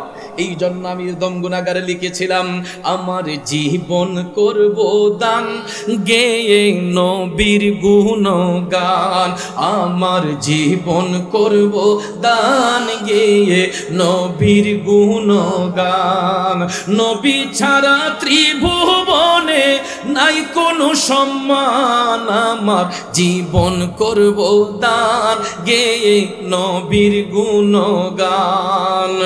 নবী আমার জাহানেরই জান, নবী আমার প্রাণ, নবীর কাছে পাবো মোরা খুদাই সন্ধান যদি ঠিক রাখো ঈমান, পাবে জান্নাতের বাগান। যদি ঠিক রাখো ঈমান, পাবে জান্নাতের বাগান। আমার জীবন করব দান গেয়ে নবীর গুণগান। কথা বলেন ঠিক কিনা বন্ধু? আমার নবীর পায়খানা মুবারক জমিনে পড়ার সাথে সাথে জমিন সেটা গিলে ফেলতো, ঠিক না ঠিক? পৃথিবীতে কেউ কখনো দেখা সম্ভব হয় নাই। সাহাবায়ে কেরাম অনেক চেষ্টা করেছিলেন সেটা দেখার জন্য, কিন্তু দেখতে না পেরে সমস্ত সাহাবায়ে কেরাম আম্মাজান আয়েশা সিদ্দিকা রাদিয়াল্লাহু তাআলা আনহার হুজরা শরীফে গিয়ে তারা আবদার করেছিলেন, ওগো উম্মুল মুমিনিন, আমরা তো নবীজির সেই পায়খানা মুবারক থেকে মেশক আম্বরে গ্রান পাই, কিন্তু সেটা দেখা সম্ভব হয় না। আপনি তো নবীজির একান্ত কাছে থাকেন, এটা একমাত্র আপনার পক্ষেই দেখা সম্ভব হবে। আম্মাজান আয়েশা সিদ্দিকা রাদিয়াল্লাহু তাআলা আনহা বললেন, আমি চেষ্টা করব, আপনাদের এই আবদারটুকু আমি পুরা করার চেষ্টা করব। তাৎক্ষণিকভাবে সাহাবায়ে কেরাম যখন চলে গেলেন আমার নবী হুজরা শরীফে, আপনারা বলুন দয়াল নবী কি শুধু সামনে দেখেন না পিছনেও দেখেন? আমার নবী সামনে যতটুক দেখেন পিছনে ততটুক দেখেন, ডাইনে যতটুক দেখেন বামে ততটুক দেখেন, উপরে যতটুক দেখেন নিচে ততটুক দেখেন। মোট কথা আল্লাহর সৃষ্টি জগতের মধ্যে এই কুল কায়নাতে যা কিছু সৃষ্টি করা হয়েছে আমার আল্লাহ পাক দেখেন কুদরতের নজরে, আর আমার নবী কামলিওয়ালা দেখেন রহমতের নজরে। কথা বলেন ঠিক না ঠিক? আল্লাহ দেখেন কুদরতের নজরে, আমার নবী দেখেন রহমতের নজরে। এই জন্য ভাইয়ার আমার রসুলের চোখ মুবারকে কোনো কিছু আড়াল থাকে না। কথা কোন ঠিক কি নাম? দয়াল নবী আমার হুজরা শরীফে অবস্থান করছেন, আম্মাজান আয়েশা সিদ্দিকা প্রিপারেশন নিচ্ছেন। হঠাৎ করে দেখা যায় আমার মদিনার কামলিওয়ালা নবী, মায়ার নবী, দয়ার নবী হাজত মুবারক করার জন্য খেজুর পাতার বেষ্টনী দেওয়ার টয়লেট মুবারক, সুবহানাল্লাহ, খেজুর পাতার বেষ্টনী দেওয়ার টয়লেট মুবারকে রাসূল গেলেন হাজত মুবারক করার জন্য। আম্মাজান আয়েশা সিদ্দিকা রাদিয়াল্লাহু তাআলা আনহা যখন দেখলেন হুজরা শরীফে নবী নাই, তখন তিনি লক্ষ্য করে দেখলেন নবী টয়লেট মুবারকে গিয়েছেন। আম্মাজান আয়েশা সিদ্দিকা একটা কৌশল অবলম্বন কইরা তিনি আমার নবীর একটু আড়ালে গিয়া দাঁড়ালেন। আম্মাজান আয়েশা সিদ্দিকা রাদিয়াল্লাহু তাআলা আনহার সিদ্ধান্ত হলো যে একদিকে রাসূল বের হবেন, সাথে সাথে আমি গিয়ে ঢুকে যাব, তাইলে তো দেখতে পাবো। রাসূল বের হবেন আর আমি ঢুকে যাব, সুবহানাল্লাহ। তারপরও রাসূলের টয়লেট মুবারকটা কেমন তিনি দেখবেন, সাহাবায়ে কেরামকে আশ্বস্ত করেছিলেন। ভাইয়ারা আমার, ঠিক সেই রকম ভাবেই আমার রাসূল বের হলেন, সঙ্গে সঙ্গে আম্মাজান আয়েশা সিদ্দিকা ঢুকলেন। ঢুকার পরে তাকাইয়া দেখেন আমার নবীর পায়খানা মুবারকের কোনো চিহ্নই নাই। কয়েক সেকেন্ডের বিষয়, দেখা যায় চিহ্নই নাই, কিন্তু একটা চিহ্ন পাইলেন, যেখানে নবীজির টয়লেট মোবারক পড়েছিল এই জায়গার বালিগুলা একটু ভিজা দেখা যায়। তখন তিনি এই ভিজা বালিগুলা হাতে নেওয়ার পরে আম্মাজান আয়েশা সিদ্দিকা তিনি বলেছেন যে আমার জীবনে আমি কোনোদিন এত সুন্দর খুশবু পাই নাই। আমার নবীর পায়খানা মুবারক করার পরে এই ভিজা বালি থেকে আমি যে গ্রান পেয়েছি, পৃথিবীতে এত সুন্দর গ্রান আমি আর কখনো শুনি নাই। সুবহানাল্লাহ কোন। হুজরা শরীফের ভিতরে আসলেন, আমার নবীর কদম মুবারকে আসলেন। আর আপনার দেশে কষ্ট হইতেছে? আব্বাজির আমার মনোযোগ, হে যুবক বন্ধুরা দেখো আমরা কেমন নবীর উম্মত। আম্মাজান আয়েশা সিদ্দিকা রাদিয়াল্লাহু তাআলা আনহা আমার নবীর হুজরা মুবারকের মধ্যে নবীর কদম মুবারকে আয়েশা দাঁড়ায় আছেন। দয়াল নবী মুস্কি মুস্কি হাসতেছেন। আমার নবী মুস্কি হাসতেছেন, কারণ নবী উম্মতের মনের খবর জানে কি জানে না? আরো জোরে কোন, জানে কি জানে না?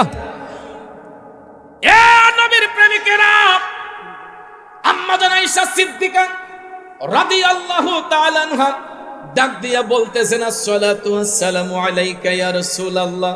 নবী গো, আমাদের দেশের স্ত্রীরা তো স্বামী রেগিয়া অমুকের বাপ, ওগো স্বামী এরকম বলে ডাকে। কথা কোন ঠিক না? আমার নবীর 11 জন বিবি ছিলেন যারা মুমিনদের মা, উম্মুল মুমিনিন। 11 জন বিবির মধ্য হতে কেউ কোনোদিন আল্লাহ রসুলকে স্বামী বলে ডাকেন নাই। সবাই বলেছেন ওগো আল্লাহর রসুল, ইয়া রাসূলুল্লাহ, ইয়া হাবিব আল্লাহ। সুবহানাল্লাহ কোন। আমার আল্লাহ তো কোরআনে পাকে হাবিবকে এমন ভাবেই ডেকেছেন, ইয়া আইয়ুহাল মুজাম্মিল, ইয়া আইয়ুহাল মুদাসসির। কথা কোন ঠিক না ঠিক? বন্ধুরা আমার, বাবাজিরা আমার, কারণ আমার নবীকে যারা ডাকবে তারা সম্মান দিয়ে ডাকবে, আদবের সহিত ডাকবে। কথা কোন ঠিক কিনা? 11 জন বিবির মধ্যে হতে কোনো উম্মাহাতুল মুমিনিন কেউ কোনোদিন আমার নবীরে ওগো স্বামী বলে ডাকেন নাই। আম্মাজান আয়েশা সিদ্দিকাও বলতেছেন, ইয়া রাসূলুল্লাহ, আমি আপনার কদম মুবারকে একখানা আরজি পেশ করতে চাই। সুবহানাল্লাহ। নবী আমার ডাক দিয়ে কয়, আয়েশা কি বলো? আম্মাজান আয়েশা সিদ্দিকা রাদিয়াল্লাহু তাআলা আনহা বলতেছেন, নবী গো, আপনার উম্মতেরা আপনার নুরানি পায়খানা মুবারক থেকে মিশক আম্বরের ঘ্রাণ পায়। তারা কখনো এটা দেখতে পারে নাই, কিন্তু নবী গো, আমার মাধ্যমে তারা দেখার চেষ্টা করেছিল, জানতে চেষ্টা করেছিল। নবী গো, আমিও চেষ্টা করেছিলাম দেখার জন্য, কিন্তু দেখতে পারি নাই আপনার টয়লেট মুবারকখানা কেমন। আমার নবী তখন ডাক দিয়া বললেন, আয়েশা, আমি কি তোমাদের মতো? সুবহানাল্লাহ কন্যা। আমার রাসূল বললেন, আয়েশা, আমি কি তোমাদের মতো? তখন আম্মাজান লজ্জিত হয়ে গেলেন।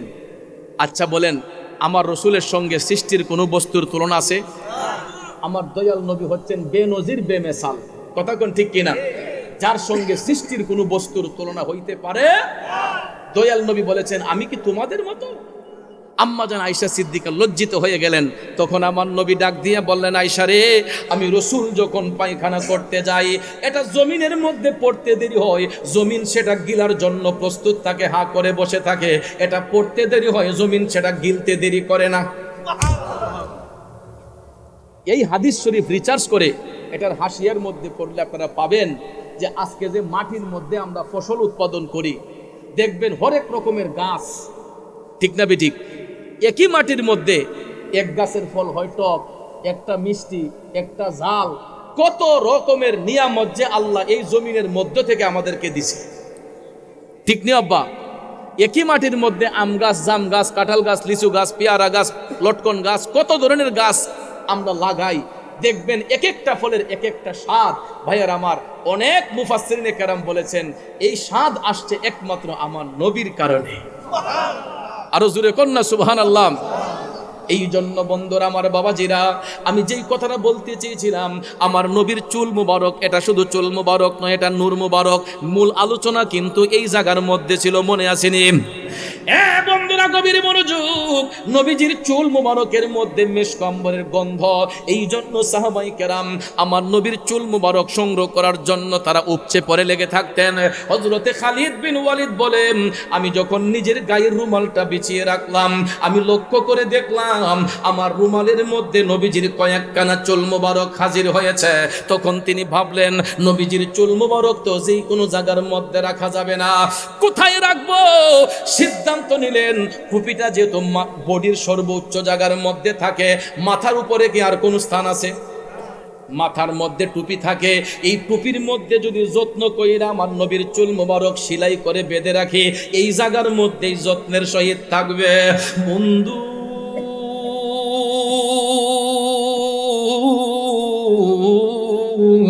ও আমার বাবাজিরা রে, হযরতে খালিদ বিন ওয়ালিদ রাদিয়াল্লাহু তাআলা আনহু আমার নবীর চুল মুবারক সংগ্রহ কইরা নিজের টুপির মধ্যে সেলাই করে বাইদা রাখছিলেন।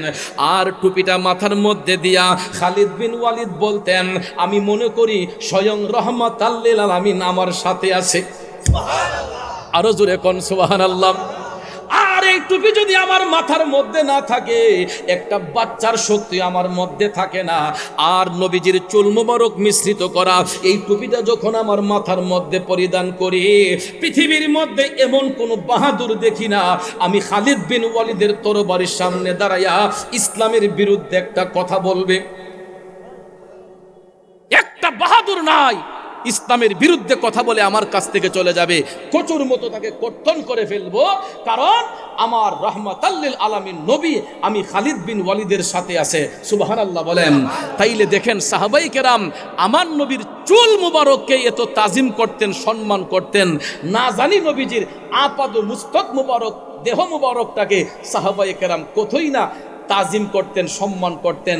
হে বাবাজিরা আমার, দুলাল কান্দির ভাইয়ের আমার, আজকের এই মাহফিল তো নবী প্রেমের মাহফিল। কথা কোন ঠিক কিনা? এটা কবরবাসীর আত্মার মাহফিল। আজকে কবরের মধ্যে নবী ছাড়া আপন কেউ হয় না, তাহলে আমরা দুনিয়াবাসী যারা আছি আমরাও তো এই দুনিয়া ছেড়ে কবরে যাব, কথা কোন ঠিক কিনা? তো কবরে গেলে তো এই ভালোবাসার মানুষ কেউ থাকবে না, সবাই যার যার মতো চলে যাবে।